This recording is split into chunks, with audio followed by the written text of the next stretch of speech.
अस्सलाम वालेकुम। मैं मुनव्वर जिलानी आपकी खिदमत में हाजिर हूँ। आज की दस्तक न्यूज़ कर्नाटका में आप लोगों का खैर मकदम है। नाजरीन, इससे पहले कि इस वीडियो को आप देखें, चंद बातों पर गौर करना चाहिए जो ज़रूरी है। जैसा कि आप जानते हैं 15 अगस्त 1947 हम सब के लिए बड़ी खुशी का दिन है, यानी देश की आज़ादी का दिन है। जी हाँ, जो बड़ी जान और माल की कुर्बानी के बाद हमें हासिल हुआ। और आज़ादी के बाद देश को चलाने के लिए एक असेंबली के ज़रिए, जिसके सदर डॉक्टर B.R. अम्बेडकर साहब थे, उन्होंने सबकी राय और मशवरे के साथ इंडियन कॉन्स्टिट्यूशन को तैयार किया, जिसे 26 नवंबर 1949 को अडॉप्ट किया और इसे 26 जनवरी 1950 को नाफिज किया, यानी शुरू किया, जो हम सब हिंदुस्तानियों के लिए एक बेहतर क़ानून लाया गया, जो हर हिंदुस्तानी के लिए काबिल कबूल था, चाहे वो हिंदू हो या मुसलमान, सिख हो या ईसाई, सब के लिए बराबर। ये एक ऐसा क़ानून जिसमें हर मज़हब के लोगों के लिए हर लिहाज से आज़ादी थी कि वो अपने तौर और तरीक़े को बाकायदा निभाएं, चाहे वो कोई भी मसले मसाइल क्यों ना हो जो रोज़ाना ज़िंदगी से ताल्लुक़ रखते हो। अपने अपने मज़हब के मुताबिक अपने मामलों को हल कर सके, यही एक सच्चाई थी। जी हाँ नाज़रीन, यही एक सच्चाई थी आज़ाद होने के हर हिंदुस्तानी के लिए। लेकिन अफसोस, चंद हुकूमत के ओहदेदार, मोस्ट रिस्पॉन्सिबल पर्सन्स, फैशिज़म उसूलों पर अमल करते हैं। एक ऐसा नज़रिया जिसमें कौम परस्ती, मज़हब परस्ती शामिल है, जो देश की एकता के लिए ख़तरा है। कौम परस्ती, तशद्दुद का इस्तेमाल, प्रोपोगंडा और मीडिया के इस्तेमाल से लोगों के बीच एक नफ़रत का बीज बोकर अपने मफाद की खातिर एक बेबस सहारा निर्दोष लोगों के खून से पौधे को सींचे और इसकी पौधे की परवरिश में जुटे। जी हाँ, एक उम्मीद लेकर के इस दरख्त के साये में अपनी कामयाबियों का ख्वाब सजाएं, लेकिन ये ख्वाब कभी पूरा नहीं होगा। जी हाँ, बहरहाल इंडियन कॉन्स्टिट्यूशन के तहत आर्टिकल 14 और 19 के मुताबिक हमें ये इजाज़त देता है कि राइट टू स्पीक, यानी बोलने की आज़ादी, और फ्री टू असेंबल, कभी भी कहीं भी अपने हुकूक को हासिल करने के लिए एक जगह पर जमा हो सकते हैं और अपने हुकूक को हासिल करने के लिए मौजूदा जो भी हुकूमत क्यों ना हो, इसके ख़िलाफ़ आवाज़ उठाने की और अपने हुकूक को हासिल करने की पूरी छूट है। ये हमें हमारा दस्तूर इजाज़त देता है। जी हाँ नाज़रीन, आज यहाँ पर आप देख सकते हैं वुमेन्स इंडिया मूवमेंट की जानिब से प्रोटेस्ट किया जा रहा है, इंसाफ को कायम करने के लिए और मज़लूमों को इनका हक़ दिलाने के लिए। और इनकी दरख्वास्त है कि हर कोई इस मुहिम में शामिल होकर हक़ की आवाज़ को बुलंद करें और अपने हुकूक को हासिल करें और मज़लूमों को इनका हक़ दिलाए, यानी इंसाफ दिलाए। आप हमारे साथ बने रहिए और इस वीडियो को ज़्यादा से ज़्यादा शेयर करें और इस चैनल को सब्सक्राइब करना ना भूलिएगा। अस्सलामु अलैकुम व रहमतुल्लाहि व बरकातुहू। जिंदाबाद जिंदाबाद जिंदाबाद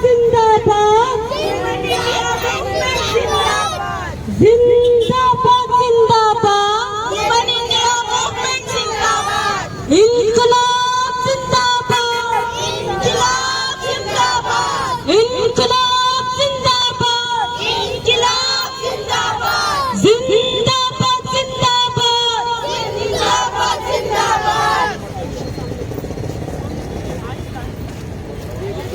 जिंदाबाद जिंदाबाद वुमेन इंडिया मूवमेंट जिंदाबाद इंकलाब जिंदाबाद इंकलाब जिंदाबाद जिंदाबाद जिंदाबाद इंकलाब जिंदाबाद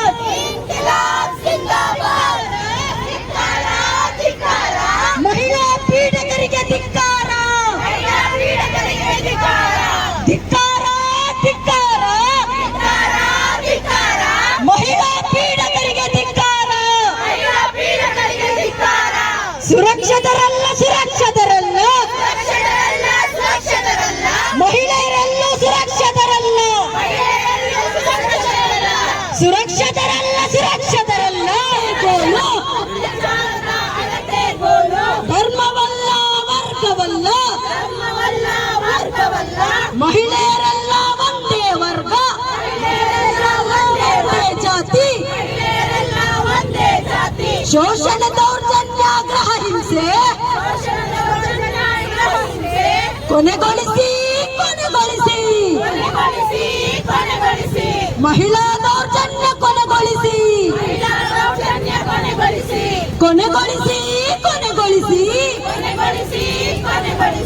ಮಹಿಳಾ ದೌರ್ಜನ್ಯ ಕೊನೆಗೊಳಿಸಿ ವಿಭಿನ್ನ ಧ್ವನಿಗಳ ಸತ್ತಡಗಿಸಲು ಯುಎಪಿಯ ಸರ್ಪವ ಬಳಸಿ ವಿಭಿನ್ನ ಧ್ವನಿಗಳ ಸತ್ತಡಗಿಸಲು ಯುಎಪಿಯ ಸರ್ಪವ ಬಳಸಿ ಕೇಸನ್ನು ಜಡಿದು ಜೈಲಿನಲ್ಲಿ ಬಿಗಿದು ವರ್ಷಗಟ್ಟಲೆ ಕೊಲೆಯಿಸುವ ಸರ್ಕಾರದ ನೀತಿಗೆ ಹೇಳಿ ಧಿಕ್ಕಾರ ಧಿಕ್ಕಾರ ಧಿಕ್ಕಾರ ಧಿಕ್ಕಾರ ಧಿಕ್ಕಾರ ಹೋರಾಟಗಾರರೇ ಹೋರಾಟಗಾರರೇ ನಿಮ್ಮಯ ಜೇಲು ಬರಿ ಜೇಲಲ್ಲ ಹೋರಾಟಗಾರರೇ ಹೋರಾಟಗಾರರೇ ನಿಮ್ಮಯ ಜೇಲು ಬರಿ ಜೇಲಲ್ಲ ಭಗತ್ ಸಿಂಗಿನ ಜೇಲದು ಅಶ್ಫಾಕುಲ್ಲರ ಜೇಲದು ಭಗತ್ ಸಿಂಗಿನ ಜೇಲದು ಅಶ್ಫಾಕುಲ್ಲರ ಜೇಲದು ನೆಲ್ಸನ್ ಮಂಡೇಲರ ಜೇಲದು ಮಹಾತ್ಮ ಗಾಂಧಿಯ ಜೇಲದು ಇಲ್ಲ ನಾವು ಸೋಲಲ್ಲ ಇಲ್ಲ ನಾವು ಸೋಲಲ್ಲ ಅಂತಿಮ ವಿಜಯ ನಮಗಿಲ್ಲ ಇಲ್ಲ ನಾವು ಸೋಲಲ್ಲ ಅಂತಿಮ ವಿಜಯ ನಮಗಿಲ್ಲ ಜಿಂದಾಬಾದ್ ಜಿಂದಾಬಾದ್ ವುಮೆನ್ ಇಂಡಿಯಾ ಮೂವ್ಮೆಂಟ್ ಜಿಂದಾಬಾದ್ ಜಿಂದಾಬಾದ್ ಜಿಂದಾಬಾದ್ ಇನ್ಕಿಲಾಬ್ ಜಿಂದಾಬಾದ್ ಮಹಿಳೆಯರೆಲ್ಲರೂ ಒಂದೇ ವರ್ಗ ಮರೆಯಲ್ಲಿ ಬಡವರ ಮನೆಗಳ ನೆಲಸಮ ಮಾಡಿದ ಅಧಿಕಾರಿಗಳ ದರ್ಪಕ್ಕೆ ಸೊತ್ತಿಗೆ ಸುಪ್ರೀಂ ಕೋರ್ಟಿನ ಛೀಮಾರಿ ಆತ್ಮೀಯರೇ ಮತ್ತು ಇಲ್ಲಿ ಸೇರಿರುವಂತಹ ನನ್ನ ಸಹೋದರಿಯರೇ ಮತ್ತು ನನ್ನ ಅಣ್ಣ ತಮ್ಮಂದಿರೇ, ಹೆಣ್ಣು ದೇಶದ ಕಣ್ಣು, ಹೆಣ್ಣು ದೇಶದ ಆಸ್ತಿ, ಹೆಣ್ಣೊಂದು ಕಲಿತರೆ ಶಾಲೆಯೊಂದು ತೆರೆದಂತೆ.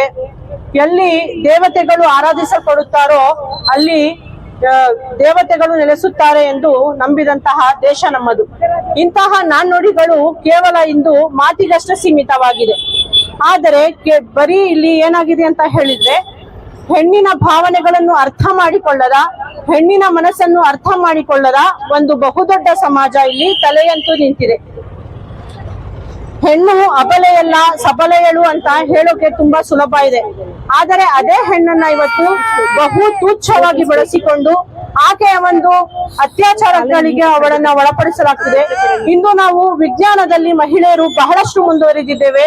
ನಾವು ವಿಜ್ಞಾನದಲ್ಲಿ ಮುಂದುವರಿತಿದ್ದೇವೆ. ನಾವು ಚಂದ್ರನ ಮೇಲೆ ಕಾಲಿಟ್ಟರೂ ಸಹ ಇವತ್ತು ಏನಾಗ್ತಿದೆ, ನಮ್ಮ ಮನೆಯ ಅಂಗಳದಲ್ಲಿ ಆಡುತ್ತಿರುವಂತಹ ಪುಟ್ಟ ಮಗುವಿಗೂ ಒಂದು ರಕ್ಷಣೆ ಇಲ್ಲದಂತೆ ಆಗಿದೆ.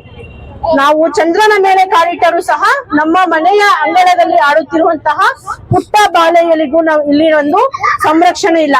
ಇದೊಂದು ನಮ್ಮ ಸಮಾಜ. ಮತ್ತೊಂದೆಡೆ ದೇಶದಲ್ಲಿ ಮಹಿಳೆಯರ ಮೇಲಾಗುತ್ತಿರುವಂತಹ ದೌರ್ಜನ್ಯಗಳು, ವರದಕ್ಷಿಣೆ ಕಿರುಕುಳ ಆಗಿರ್ಬೋದು, ಆಸಿಡ್ ದಾಳಿಗಳಾಗಿರ್ಬಹುದು, ಮೊನ್ನೆ ನಡೆದಂತಹ ಕಲ್ಕತ್ತಾದಲ್ಲಿ ನಡೆದಂತಹ ನೇಹಾ ಎನ್ನುವ MBBS ಒಬ್ಬ ಡಾಕ್ಟರ್ ಆಕೆಯ ಮೇಲೆ ಆದಂತಹ ಅತ್ಯಾಚಾರಗಳು ಇಂದು ಬಹಳಷ್ಟು ನಮ್ಮ ದೇಶದಲ್ಲಿ ನಡೀತಾ ಇದೆ. ಇನ್ನೊಂದು ಆತಂಕಕಾರಿ ಬೆಳವಣಿಗೆ ಏನಪ್ಪಾ ಅಂತ ಹೇಳಿದ್ರೆ, ನಮ್ಮ ದೇಶದಲ್ಲಿ ಇರುವಂತಹ ಸರ್ಕಾರ ಅದೇ ಅತ್ಯಾಚಾರಿಗಳನ್ನ ಬೆಂಬಲಿಸ್ತಾ ಇದೆ. ನಾವು ಎಂತಹ ದೇಶ ವಿಪರ್ಯಾಸ ನೋಡಿ ನಮ್ಮ ದೇಶದ್ದು. ನಾವು ಹೆಣ್ಣನ್ನ ಪೂಜಿಸ್ತೀವಿ, ಆರಾಧಿಸ್ತೀವಿ ಅಂತ ಹೇಳ್ತಾರೆ. ಹೆಣ್ಣನ್ನ ಸೀತಾಮಾತೆಗೆ ಹೋಲಿಕೆ ಮಾಡ್ತಾರೆ. ಹೆಣ್ಣನ್ನ ಕಿತ್ತೂರು ರಾಣಿ, ಝಾನ್ಸಿ ರಾಣಿ ಲಕ್ಷ್ಮೀಬಾಯಿ ಈ ತರ ಎಲ್ಲ ಹೋಲಿಕೆ ಮಾಡುವಂತ ಹೆಣ್ಣಿಗೆ ಇವತ್ತು ಅತ್ಯಾಚಾರ ಮಾಡಿ ಹೊರಬಂತಹ ಅತ್ಯಾಚಾರಿಗಳಿಗೆ ಹೂವಿನ ಹಾರ ಹಾಕಿ ಸಿಹಿ ಹಂಚಿ ಸಂಭ್ರಮಿಸುವಂತಹ ದೇಶದಲ್ಲಿ ನಾವು ಇವತ್ತು ಬದುಕ್ತಿದ್ದೀವಿ ಅನ್ನುವಂಥದ್ದು ಬಹಳ ವಿಪರ್ಯಾಸದ ಮಾತು. ನಮ್ಮ ವಿಜ್ಞಾನ ಎಷ್ಟೇ ಮುಂದುವರೆದ್ರು ಸಹ ಈಗ ಪ್ರತಿ ಒಂದು ಮನೆಯಲ್ಲೂ ಸಹ ಏನಾಗ್ತಾ ಇದೆ ಅಂತ ಹೇಳಿದ್ರೆ, ಪ್ರತಿಯೊಂದು ಮನೆಯಲ್ಲೂ ಸಹ ಒಂದು ಹೆಣ್ಣು ಮಗು ಒಂದು ತಡವಾಗಿ ಬಂದ್ರೆ ಅದಕ್ಕೆ ನಾವು ಏನು ಕನಸುಗಳು ಕಟ್ಕೋತೀವಿ ಅಂತ ಹೇಳಿದ್ರೆ, ನಮ್ಮ ಪ್ರತಿಯೊಂದು ಹೆಣ್ಣು ಮಗು ಸಹ ಹೊರಗಡೆ ಹೋಗ್ಬೇಕು, ಉನ್ನತ ಶಿಕ್ಷಣ ಮಾಡ್ಬೇಕು ಅಂತ ಹೇಳ್ತೀವಿ. ಆದ್ರೆ ಏನಾಗ್ತಿದೆ, ಬಾಲ್ಯ ವಿವಾಹಗಳು ಜಾಸ್ತಿ ಆಗ್ತಾ ಇದೆ ನಮ್ಮ ಸಮಾಜದಲ್ಲಿ. ಬಾಲ್ಯ ವಿವಾಹಗಳು ಜಾಸ್ತಿ ಆಗ್ಬೇಕು ಅಂತ ಹೇಳಿದ್ರೆ ಅವ್ರು ಏನ್ ಹೇಳ್ತಾರೆ ಅಂದ್ರೆ, ತಂದೆ ತಾಯಿ ಹೊರಗಡೆ ಕಳಿಸಿ ಓದಿಸೋಕೆ ನಿಮ್ಗೆ ಭಯ ಆಗುತ್ತೆ. ಈಗ ಅದನ್ನೆಲ್ಲ ಎಕ್ಸಾಂಪಲ್ ಹೇಳ್ತಾರೆ, ಎಲ್ಲೆಲ್ಲಿ ಅತ್ಯಾಚಾರ ಆಗಿದೆ, ಪುಟ್ಟ ಮಕ್ಕಳ ಮೇಲೆ ಅತ್ಯಾಚಾರ ಆಗ್ತಿದೆ, ಇದನ್ನೆಲ್ಲ ನಿಮ್ಗೆ ಹೊರಗಡೆ ಕಳಿಸಿ ಮಕ್ಕಳನ್ನ ಓದಿಸೋಕೆ ನಮಗೆ ತುಂಬಾನೇ ಕಷ್ಟ ಆಗುತ್ತೆ ಅಂತ ಹೇಳ್ತಿದ್ದಾರೆ. ಅದಲ್ಲದೆ ಇನ್ನೊಂದು ನಮ್ಮ ದೇಶದಲ್ಲಿ ಆತಂಕಕಾರಿ ವಿಷಯ ಏನಪ್ಪಾ ಅಂತ ಹೇಳಿದ್ರೆ, ಇದನ್ನೆಲ್ಲವನ್ನು ಬೆಂಬಲಿಸುವಂತಹ ಈ ಎಲ್ಲಾ ಪ್ರತಿಯೊಂದು ಪ್ರತಿಭಟನೆಗಳನ್ನು ಒಂದು ಸಾಮಾಜಿಕವಾಗಿ ನ್ಯಾಯಕ್ಕಾಗಿ ಹಾತೊರೆಯುವಂತಹ ಹೆಣ್ಣು ಮಕ್ಕಳು, ಮಹಿಳಾ ಸಾಮಾಜಿಕ ಹೋರಾಟಗಾರ್ತಿಯರಿಗೆ ಏನಾಗ್ತಿದೆ ಅಂತ ಹೇಳಿದ್ರೆ ಅವರನ್ನೆಲ್ಲ ಬಂಧಿಸಲಾಗ್ತಿದೆ. ಅಪರಾಧಿಗಳಂತೆ, ಕೈದಿಗಳಂತೆ ವಿಚಾರಣೆ ಇಲ್ಲದೆ ಅವರಿಗೆಲ್ಲ ಏನಾಗ್ತಿದೆ, ವರ್ಷಾನುಗಟ್ಟಲೆ, ತಿಂಗಳು ಗಟ್ಟಲೆ ಅವರಿಗೆ ಜೈಲಿನಲ್ಲಿ ಕೊಳೆಯುವಂತೆ ಮಾಡ್ತಾ ಇದ್ದಾರೆ.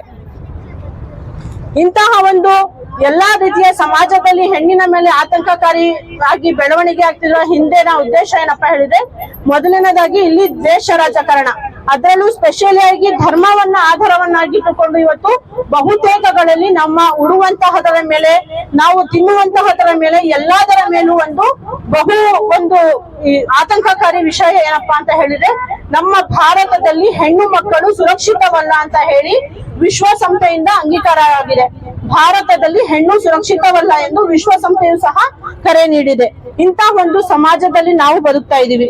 ಹೆಣ್ಣನ್ನು ಕೇವಲ ಭೋಗದ ವಸ್ತುವಾಗಿ ಕಾಣುವ ಪುರುಷ ವರ್ಗದ ಮನಸ್ಸಿಗೆ ಹಲವು ಮಹಿಳೆಯರು ಬಲಿಯಾಗುತ್ತಿದ್ದಾರೆ.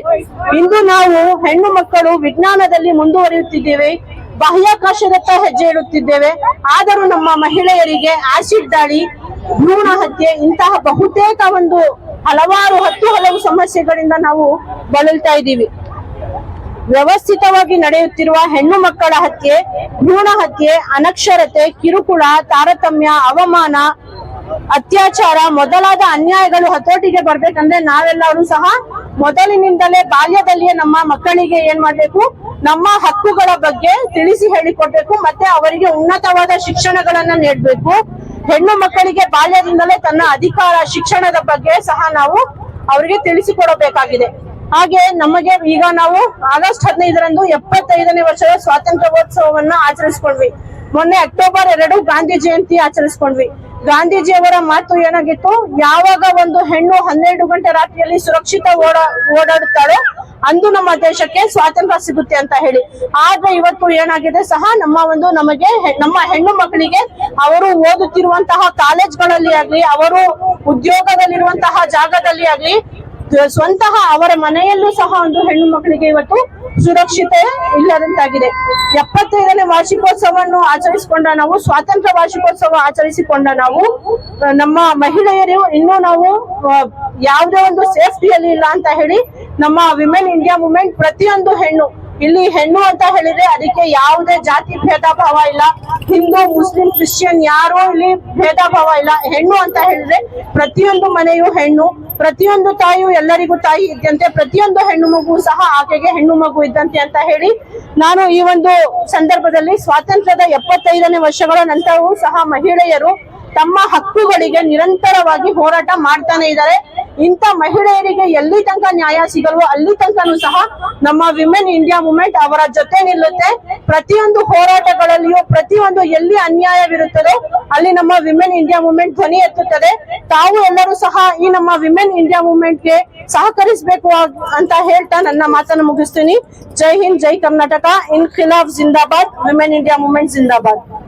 जिंदाबाद जिंदाबाद वुमेन इंडिया मूवमेंट जिंदाबाद वुमेन इंडिया मूवमेंट जिंदाबाद जिंदाबाद जिंदाबाद जिंदाबाद वुमेन इंडिया मूवमेंट जिंदाबाद वुमेन इंडिया मूवमेंट जिंदाबाद इनकलाब जिंदाबाद इनकलाब जिंदाबाद इनकलाब जिंदाबाद इनकलाब जिंदाबाद धिक्कारा धिक्कारा धिक्कारा धिक्कारा धिक्कारा धिक्कारा धिक्कारा धिक्कारा पीड़ितರಿಗೆ धिक्कारा। अस्सलाम वालेकुम, जय भीम। आज हिंदुस्तान में बहुत सारी गवर्नमेंट्स जब भी आती है, औरतों के बारे में जब भी इलेक्शन आता है वो अपने अपने एक स्लोगन्स देते हैं। स्लोगन्स में ये कहते हैं, जब कांग्रेस की हुकूमत थी उन्होंने भी एक स्लोगन दिया था कि बेटी हूँ लड़ सकती हूँ। उसके बाद बीजेपी की हुकूमत आई, उन्होंने एक स्लोगन दिया कि बेटी पढ़ाओ बेटी बचाओ, बेटी पढ़ाओ बेटी बचाओ। लेकिन हिंदुस्तान में आज एक दिन में 86 रेप केसेस रजिस्टर होते हैं। तो मैं यहाँ से हमारे देश के प्रधानमंत्री और बीजेपी सरकार से पूछना चाहती हूँ कि ये सिर्फ नारा था, या आपका जो नारा था सिर्फ नारा था, या इस मुल्क की बेटी के लिए एक आपकी तरफ से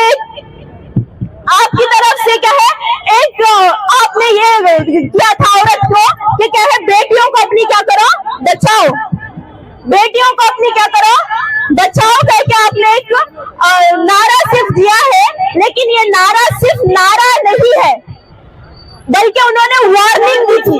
क्या दी थी? वार्निंग दी थी कि बेटियों को क्या करो बचाओ। क्योंकि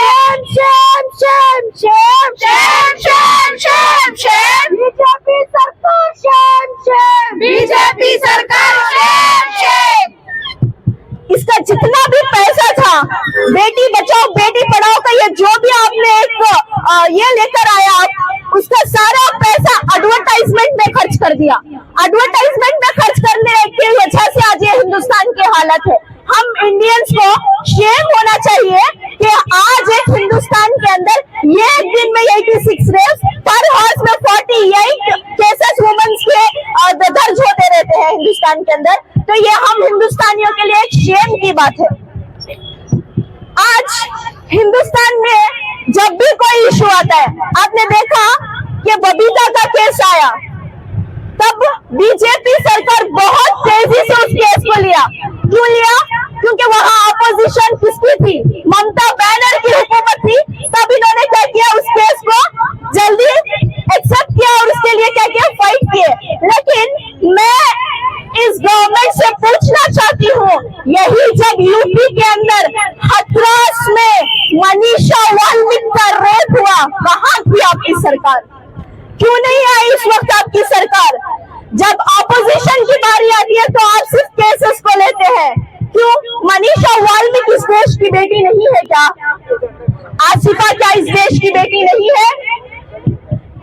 सिर्फ धर्म जात ये देखकर अगर हम केसेस को लेंगे, अगर धर्म जात की बात को लेकर हम केसेस को लेंगे, तो ये के अंदर ऐसे ही केसेस और बढ़ते जाएंगे, इसका सोल्यूशन नहीं निकलेगा। सिर्फ रेप नहीं, आज हिंदुस्तान के अंदर औरतों के ऊपर इतना जुल्म है। अब देखिए, जो कोई भी बीजेपी के खिलाफ, आरएसएस के काले कानून के खिलाफ इस हिंदुस्तान के अंदर प्रोटेस्ट करता है, वो चाहे जर्नलिस्ट हो, चाहे स्टूडेंट हो, कोई भी एक आम खातून हो, कोई भी एक्टिविस्ट हो, अगर सड़कों पर आते हैं, उनके खिलाफ एहतजाज करते हैं, आज उनके ऊपर यूएपीए केसेस डालकर जेलों में बंद किया जाता है। कितने स्टूडेंट्स नहीं है आज जेलों के अंदर। गुलफिशा फातिमा, जिसने एनआरसी सीएए में आपकी और मेरी लड़ाई लड़ी, आपके और मेरे हक की लड़ाई, जामिया से दिल्ली से मेरे और आपके हक की लड़ाई लड़ी, आज 4 साल होने को आए हैं। 4 साल से गुलफिशा फातिमा आज जेल के अंदर है। इसी तरीके से इशरत जहान, ये आपकी और मेरी बहन है, ये आपकी और मेरी बहन है। हमारी बहन आज इशरत जहां, जो कि काउंसलर है, एनआरसी सीएए में सिर्फ बीजेपी गवर्नमेंट के खिलाफ, काली पॉलिसियों के खिलाफ आवाज उठाने की वजह से आज जेल में है। 4 साल हो गए इशरत जहां को जेल में गए हुए। इसके अलावा भीमा कोरेगांव केस में शोभा सेन जैसी एक्टिविस्ट आज भी जेल के अंदर कैद है। इसके अलावा तीस्ता सेतलवाद, जो कि एक सिविल राइट एक्टिविस्ट है, जिसने बीजेपी के गुजरात के अंदर जो जिनोसाइड हुआ 2002 में, मुसलमान औरतों को नंगी कर किस तरीके से वहां पे मारा गया, उसके खिलाफ आवाज उठाने की वजह से, उसके खिलाफ, बीजेपी के खिलाफ लड़ने की वजह से तीस्ता सेतलवाद जैसे एक्टिविस्ट आज जेलों के अंदर है। उन्होंने आपकी और मेरी लड़ाई लड़ी, तभी आज वो जाकर जेलों के अंदर कैद है, यूएपीए केस में कैद है। तो इनके लिए आवाज हमें उठानी है। तो वुमेन इंडिया मूवमेंट एक 2 मंथ का कैंपेन, उन हर मजलूम औरतों के लिए हमने एक कैंपेन शुरू किया जो नाहक जेलों में बंद है, जो आज रेप का, मोलेस्टेशन का शिकार है, ऐसी औरतों के लिए, और उन औरतों के लिए जिनके घर नाहक तोड़े गए बुलडोजर के जरिए से। याद रखिए, जब भी कोई यहाँ पर बीजेपी के खिलाफ आवाज उठाता है या कोई क्राइम करता है, तो स्पेशली टारगेट कर पर्टिकुलर एक कम्युनिटी के घरों को बुलडोज किया जाता है। यहाँ पर कितने घर डिमोलिश नहीं हुए एमपी के अंदर, यूपी के अंदर सबसे पहले बुलडोजर मॉडल यूपी में शुरू हुआ, वहां पर कितने घर डिमोलिश नहीं किए गए। हालांकि सुप्रीम कोर्ट का ये ऑर्डर भी पास हुआ रिसेंट कि अगर कोई कन्विक्टेड है तब भी उसका घर नहीं तोड़ सकते, लेकिन इसके बावजूद भी रिसेंट उज्जैन में एक इंसिडेंट पेश आया वायलेंस के बाद, वहां पर कितने मुसलमानों के घर नहीं तोड़े। भाइयों बहनों, इसमें सबसे ज्यादा मजलूम हम औरतें हैं। अगर मेरे घर को तोड़ दिया जाएगा तो रास्ते पर कौन आएंगे? हम औरतें आएंगी रास्ते पर, हमारे मासूम बच्चे रास्तों पर आएंगे। एक घर आदमी बनाने के लिए कितनी मेहनत करता है, उसकी जिंदगी की पूरी कमाई लग जाती है।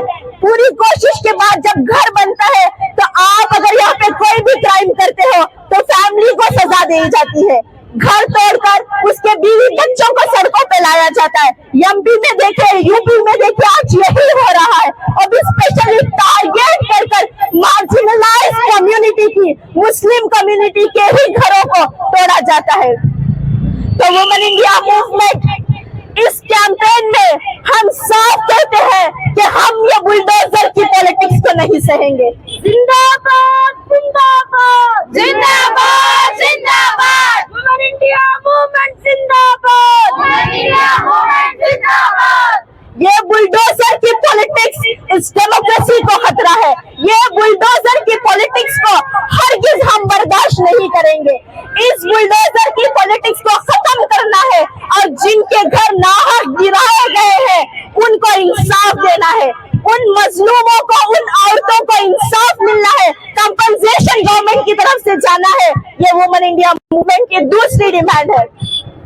इसके अलावा आपने देखा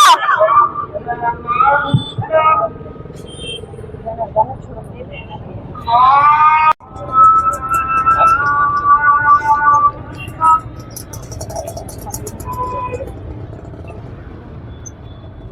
रखी ऐसा पकड़ ये बस समझ वैसा था एक गोली हमारी सफलता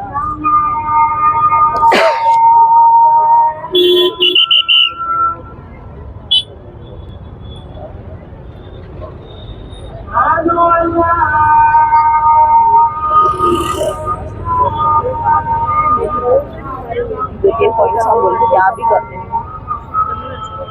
सर्कल का एक रोल मार के स्टॉप करना है।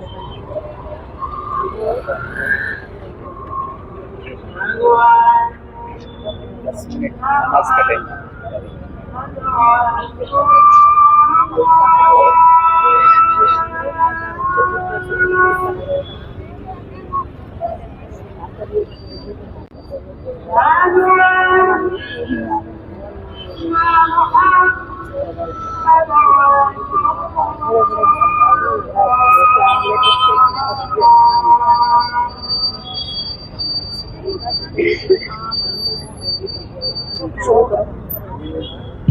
इसके अलावा असम में एनआरसी सीएए लाया गया। एनआरसी सीएए में कई मुस्लिम औरतों को और बच्चों को डिटेंशन कैंपों में डाला गया। हमारी तीसरी डिमांड ये है कि उन औरतों को जिनको सिर्फ एक डॉक्यूमेंट्स की कमी होने की वजह से, डॉक्यूमेंट्स में कमी होने की वजह से एनआरसी सीएए में डिटेंशन कैंपों में जिन औरतों को डाला गया है, फातिमा बीवी, रेहानत, ऐसे कई औरतें हैं जो आज क्या है डिटेंशन कैंपों में कैद है असम के अंदर, उन औरतों की रिहाई की मांग करती है और उन औरतों को बेसिक ह्यूमन राइट दिया जाना चाहिए। इसके अलावा हमने देखा लिंचिंग, मॉब लिंचिंग सिर्फ और सिर्फ आपकी आइडेंटिटी की वजह से। आप दाढ़ी रखते हो या टोपी पहनते हो या बुर्का पहनते हो, आपकी आइडेंटिटी की वजह से ग्रुप में आकर आप पर हमला किया जाता है या बीफ के नाम पर आपके ऊपर हमला किया जाता है। हमने देखा शाइस्ता परवीन जो कि तबरेज अंसारी की बीवी है, जिनको झारखंड में 2017 में शहीद कर दिया गया। इसी तरीके से पहलू खान की बीवी सायरा बानू, उन्हें भी इंसाफ मिलना चाहिए, जिन्हें राजस्थान में 2017 में शहीद कर दिया गया। इसके अलावा राबिया बीवी जो कि जुनैद की वाइफ है, जिन्हें 2017 में चलती ट्रेन में सिर्फ बीफ की वजह से शहीद कर दिया गया। आज उनकी बीवी को इंसाफ की मांग वुमेन इंडिया मूवमेंट करती है। जितने भी ऐसे खवातीन हैं जो कि आज भी कोर्ट कचहरियों में फिर रही है, इमोशनल ट्रॉमा से रही है, फाइनेंशियली स्टेबल नहीं है, इसके बावजूद भी कोर्ट कचहरियों के पास जाकर इंसाफ की मांग कर रही है, उन तमाम औरतों को इंसाफ मिलना चाहिए जिनको मॉब लिंचिंग में मारा गया हो। उन तमाम औरतों को जिनके शौहरों को शहीद कर दिया गया, उन तमाम बच्चों को इंसाफ मिलना चाहिए और गवर्नमेंट की तरफ से कंपनसेशन देना है। ये वुमेन इंडिया मूवमेंट की चौथी डिमांड है। और इसके अलावा आपने देखा रिजर्वेशन, 33% औरतों को रिजर्वेशन होने के बावजूद भी आज कहीं पर भी औरतों को रिजर्वेशन सेंसस बेस पे नहीं मिल रहा है। तो सेंसस बेस पे रिजर्वेशन की डिमांड वुमेन इंडिया मूवमेंट करती है। और इसके अलावा आज सिर्फ और सिर्फ हिजाब की वजह से, मैं हिजाब पहनकर अगर कॉलेज को जाना चाहती हूँ तो आज यहाँ पे इजाजत नहीं है। वुमेन इंडिया मूवमेंट ये डिमांड करती है कि मैं हिजाब पहनूं या जो भी पहनूं, ये मेरा राइट है, ये मेरा राइट है। तो यहाँ पर जितनी भी औरतों को हिजाब की वजह से सिर्फ एजुकेशन से बैक किया गया है, उन तमाम औरतों को इंसाफ मिलना चाहिए। ये वुमेन इंडिया मूवमेंट की लास्ट डिमांड है।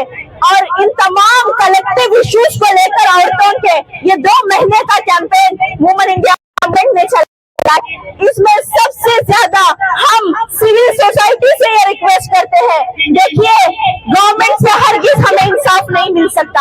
आपको अच्छी तरीके से पता है 151 एमपीस और एमएलए इस हिंदुस्तान के जो आज सिटिंग एमपीस और एमएलए है उनके खिलाफ औरतों के अगेंस्ट केसेस है।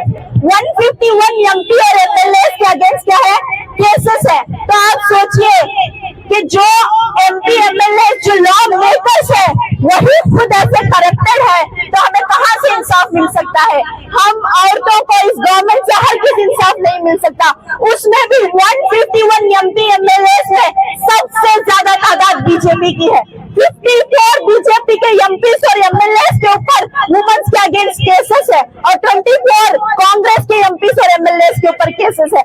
तो इन लॉ मेकर्स से, इन बीजेपी और कांग्रेस से हो या कोई भी गवर्नमेंट से हमें इंसाफ की उम्मीद नहीं है।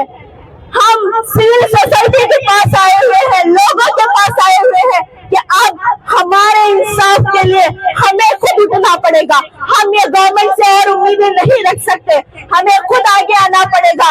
इसलिए आपके घरों के पास, आपके शहर में हम ये कैंपेन को चला रहे हैं ताकि हम लोगों को अवेयर कर सके, एजुकेट कर सके और एजुकेट कर सके। इतना कहते हुए मैं अपनी बात को खत्म करती हूँ। शुक्रिया।